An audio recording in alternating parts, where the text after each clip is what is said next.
মাদক জুয়া ও বাল্য বিবাহ বিরোধী সচেতনমূলক আলোচনা সভা অনুষ্ঠিত হয় খুলনা ডুমুরিয়া উপজেলার কাঞ্চনপুর সরকারি প্রাথমিক বিদ্যালয় মাঠে। উক্ত অনুষ্ঠানে প্রধান অতিথি হিসেবে উপস্থিত ছিলেন সবিতা সরকার, উপজেলা নির্বাহী কর্মকর্তা ডুমুরিয়া খুলনা। বিশেষ অতিথি হিসেবে উপস্থিত ছিলেন মোল্লা মোশারেফ হোসেন মফিজ, সাবেক আহ্বায়ক ডুমুরিয়া উপজেলা বিএনপি, যুগ্ম আহ্বায়ক খুলনা জেলা বিএনপি। অনুষ্ঠানে বিশেষ অতিথি হিসেবে আরো উপস্থিত ছিলেন সর্দার আব্দুল মালেক, সদস্য সচিব ডুমুরিয়া উপজেলা বিএনপি ও সদস্য খুলনা জেলা বিএনপি, মোসাম্মদ লাভলি রহমান খুলনা ৫ আসনের সংসদ সদস্যের একান্ত ব্যক্তিগত সহকারী, অমিত কুমার বিশ্বাস সহকারী কমিশনার ভূমি, উপজেলা ভূমি অফিস ডুমুরিয়া, খন্দকার হাফিজুর রহমান থানা ভারপ্রাপ্ত কর্মকর্তা ডুমুরিয়া খুলনা।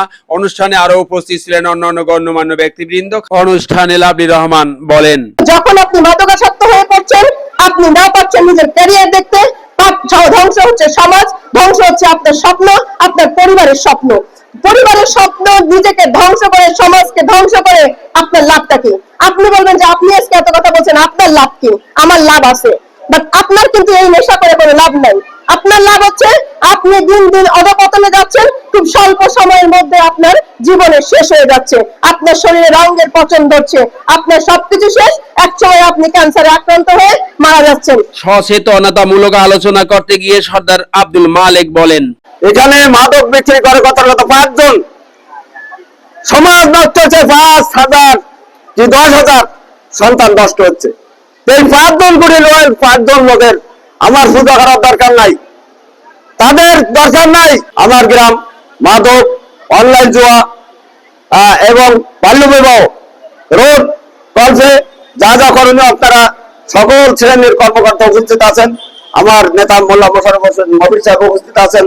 আপনারা কথা দিয়ে যাবেন কিভাবে এইটাকে রোধ করে গ্রামবাসী সুখে শান্তিতে বসবাস করতে পারে, সেই আশাবাদ ব্যক্ত করে সবার সুস্বাস্থ্য দীর্ঘায়ু মঙ্গল কামনা করে আমি আমার বক্তব্য শেষ করছি। সকলকে ধন্যবাদ।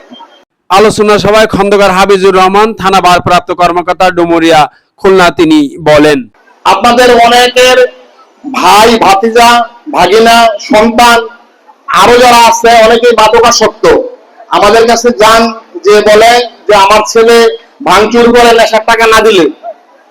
কিন্তু এই ক্ষেত্রে আপনারা বলেন যে শুধু কি এই সমস্যাটা কি একদিনেই তৈরি হয়েছে? একদিনে তৈরি হয় নাই, আস্তে আস্তে চূড়ান্ত পর্যায়ে গেছে। যারা গার্জিয়ান আছেন তারা খেয়াল করেন নাই, খেয়াল করতে পারেন নাই, এতে করে আমি মনে করি আপনাদের ব্যর্থতা আছে। আপনারা আপনাদের সন্তানদের সাথে বন্ধুসুলভ আচরণ করবেন এবং তাদের মানসিক সমস্যা আরো যা কিছু আছে এগুলো বোঝার চেষ্টা করবেন। আপনাদের সন্তানরা কোথায় যায়, কার সাথে মিশে, কখন বাড়ি ফিরে, এগুলো অবশ্যই খেয়াল রাখবেন। যদি এগুলো খেয়াল রাখেন তাহলে আপনারা ভালো থাকবেন। সচেতনতামূলক আলোচনা করতে গিয়ে মোল্লা মোশাররফ হোসেন মফিজ বলেন, প্রযুক্তির এই যুগে যখন আমাদের সন্তানেরা মানে মোবাইল, মাদক এবং অনলাইন জুয়ায় অ্যাডাক্টেড, ঠিক সেই মুহূর্তে আমাদের এই যুব সমাজ একটি ব্যতিক্রম ধর্মী, যেটি আমাদের পূর্বপুরুষেরা সেই 100 বছর আগের আমাদের ঐতিহ্য সংস্কৃতি আজকে তুলে ধরার যে ব্যবস্থা করেছে, নিঃসন্দেহে একটি প্রশংসার দাবি রাখে। বাল্য বিবাহ কিভাবে প্রতিরোধ করা যায় এবং আমাদের অনলাইন জুয়া কিভাবে বন্ধ করা যায়, যেটা শত শত পরিবার ধ্বংস হয়ে যাচ্ছে, পরিবার নষ্ট হয়ে যাচ্ছে, এবং আমাদের যারা মাদকে আসক্ত হয়ে মৃত্যুর দিকে চলে যাচ্ছে তাদেরকে ফিরিয়ে এনে এই খেলার মাঠের দিকে, বিভিন্ন অনুষ্ঠানের দিকে কিভাবে আনা যায়, তার কারণেই মূলত এই অনুষ্ঠানটি। আলোচনা সভায় প্রধান অতিথির বক্তব্যে সবিতা সরকার, উপজেলা নির্বাহী কর্মকর্তা ডুমুরিয়া খুলনা তিনি বলেন, তাস বুঝেন তো আপনারা, তাস খেলা, কার্ড খেলা যেটা, তো তাস খেলি, তো তাস খেলার জন্য সে একদিন একটু খেলে দেখলো, তারপরে সেটা আস্তে আস্তে কন্টিনিউ করলো, তাস খেলে, তাস খেলতে খেলতে আস্তে আস্তে টাকার বিনিময়ে খেলা শুরু করলো। আর জুয়া মানেই তো হচ্ছে যে টাকার বিনিময়ে যখন খেলা হয় সেটাকেই আমরা জুয়া বলি।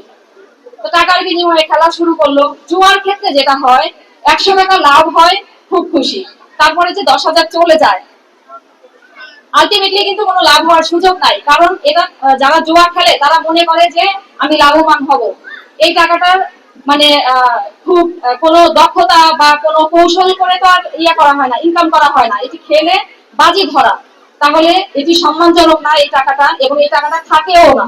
তাহলে আস্তে আস্তে সে কি করলো, টাকা দিয়ে খেলা শুরু করলো। প্রথমে এমনি খেললো, তারপর টাকা দিয়ে খেললো, যখন জুয়া খেলা শুরু করলো, তখন আস্তে আস্তে কেউ একজন একটু অফার করলো যে একটু গাঁজা খাওয়ার জন্য। তারপরে মাদক নেওয়া শুরু করলো। মাদক নিতে নিতে সে এমন একটা অবস্থায় চলে গেল যে সে পুরা মানে পাগল পাগল অবস্থা। সে পরিবার থেকে বিচ্ছিন্ন হয়ে গেল এবং সমাজের জন্য সে কি একটা বোঝা। সমাজের জন্য মাদকাসক্ত ব্যক্তি কি একটা বোঝা। মাস্টার খান মোহাম্মদ মহসিন আলীর সভাপতিত্বে অনুষ্ঠানটি অনুষ্ঠিত হয় এবং সর্বশেষ সভাপতির আলোচনার মধ্য দিয়ে অনুষ্ঠানটি সমাপ্ত ঘোষণা করা হয়।